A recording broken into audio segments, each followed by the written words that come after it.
हर तारीख अपने साथ इतिहास की कुछ ऐसी कहानियां लेकर आती है जिन्होंने देश और दुनिया की दिशा बदल दी। कहीं किसी ऐतिहासिक फैसले ने नई पहचान दी, कहीं विज्ञान ने नई उड़ान भरी, तो कहीं ऐसे महान लोगों ने जन्म लिया जिनका काम आज भी याद किया जाता है।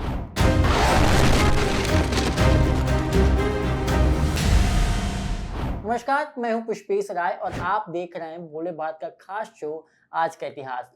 आइए जानते हैं 22 जुलाई से जुड़ी वो अहम घटनाएं जिन्होंने इतिहास के पन्नों पर अपनी छाप छोड़ी।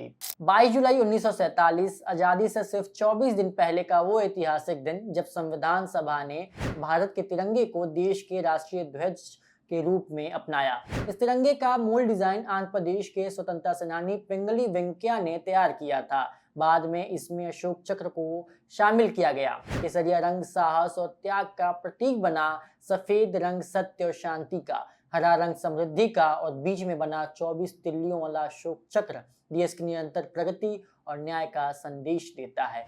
आज यही तिरंगा हर भारत की पहचान, सम्मान और गर्व का प्रतीक है। 22 जुलाई 2019 को इसरो ने भारत के सबसे महत्वाकांक्षी अंतरिक्ष अभियानों में से एक चंद्रयान 2 को श्रीहरिकोटा से सफलतापूर्वक लॉन्च किया। इस मिशन का उद्देश्य चंद्रमा के दक्षिणी ध्रुव का अध्ययन करना था। हालांकि लैंडर विक्रम की सॉफ्ट लैंडिंग सफल नहीं हो सकी, लेकिन ऑर्बिटर आज भी चंद्रमा की कक्षा से महत्वपूर्ण वैज्ञानिक जानकारियां भेज रहा है। इसी मिशन से मिले अनुभव ने आगे चलकर चंद्रयान 3 की ऐतिहासिक सफलता की नींव रखी और भारत चांद की दक्षिणी ध्रुव पर सफल लैंडिंग करने वाला दुनिया का पहला देश बना। 22 जुलाई 1994 को दिल्ली स्थित एम्स में भारत का पहला सफल ह्यूमन हार्ट ट्रांसप्लांटेशन किया गया। इस ऐतिहासिक ऑपरेशन का नेतृत्व मशहूर cardiac surgeon doctor P Venugopal ने किया था। इस उपलब्धि ने भारतीय चिकित्सा विज्ञान को नई पहचान दिलाई और देश में हार्ट ट्रांसप्लांट जैसी जटिल सर्जरी के नए दौर की शुरुआत हुई।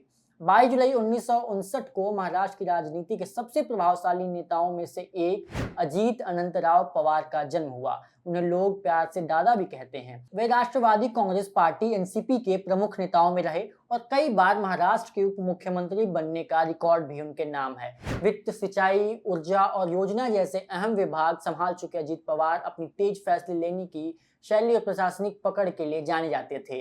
महाराष्ट्र की राजनीति में सत्ता का समीकरण बदले या सरकार, अजीत पवार का नाम हमेशा चर्चा के केंद्र में रहता था। 22 जुलाई 1923 को हिंदी फिल्म संगीत के सबसे भावुक और अमर स्वरों में से एक मुकेश चंद्र माथुर यानी मुकेश का जन्म दिल्ली में हुआ। उन्होंने अक्सर राज कपूर की आवाज कहा जाता था क्योंकि उनकी आवाज राज कपूर के फिल्मों की पहचान बन गई थी। दोस्त दोस्त ना रहा, जीना यहाँ मरना यहाँ, कहीं दूर जब दिन ढल जाए, सावन का महीना और कभी कभी मेरे दिल में जैसे सदाबहार गीत आज भी लोगों के दिलों में जिंदा हैं। दर्द और भावनाओं को अपनी आवाज में पिरोने की उनकी कला ने उन्हें हिंदी सिनेमा के सबसे महान प्लेबैक सिंगर्स में से शामिल कर दिया। 22 जुलाई 1992 को अमेरिकी गायिका, अभिनेत्री और दुनिया के सबसे लोकप्रिय सेलिब्रिटीज में शामिल सेलेना गोमेज का जन्म हुआ। उन्होंने बचपन से डिज्नी चैनल से अपने करियर की शुरुआत की और बाद में पॉप म्यूजिक की दुनिया में बड़ी पहचान बनाई। गायकी, अभिनय, प्रोडक्शन और सोशल मीडिया हर क्षेत्र में सेलेना ने अपनी अलग पहचान बनाई है। मानसिक स्वास्थ्य को लेकर उनकी जागरूकता भी दुनिया भर में सराही जाती है। 22 जुलाई 1955 को हॉलीवुड के दिग्गज अभिनेता विलियम डेफो का जन्म हुआ। उन्हें दुनिया भर में सबसे ज्यादा पहचान स्पाइडरमैन फिल्म सीरीज में निभाए गए ग्रीन गोब्लिन के किरदार से मिली, जिसे आज भी सुपर हीरो फिल्मों के सबसे खतरनाक विलन में गिना जाता है। लेकिन डेफो को सिर्फ एक विलन नहीं बल्कि हॉलीवुड के सबसे प्रतिभाशाली अभिनेताओं में से एक माने जाते हैं। Platoon, the light house, the Florida project, poor things और एट एटलांटिक गेट्स जैसे फिल्मों में उनके अभिनय को दुनिया भर में सराहा गया। उन्हें 4 बार ऑस्कर अवार्ड के लिए नामांकन भी मिल चुका है, जो उनकी अभिनय क्षमता का सबसे बड़ा प्रमाण माना जाता है। तो ये थी 22 जुलाई से जुड़ी कुछ ऐसी ऐतिहासिक घटनाएं जिन्होंने भारत और दुनिया के इतिहास में अपनी खास जगह बनाई। कल फिर मिलेंगे इतिहास के एक और नए अध्याय के साथ। तब तक के लिए धन्यवाद।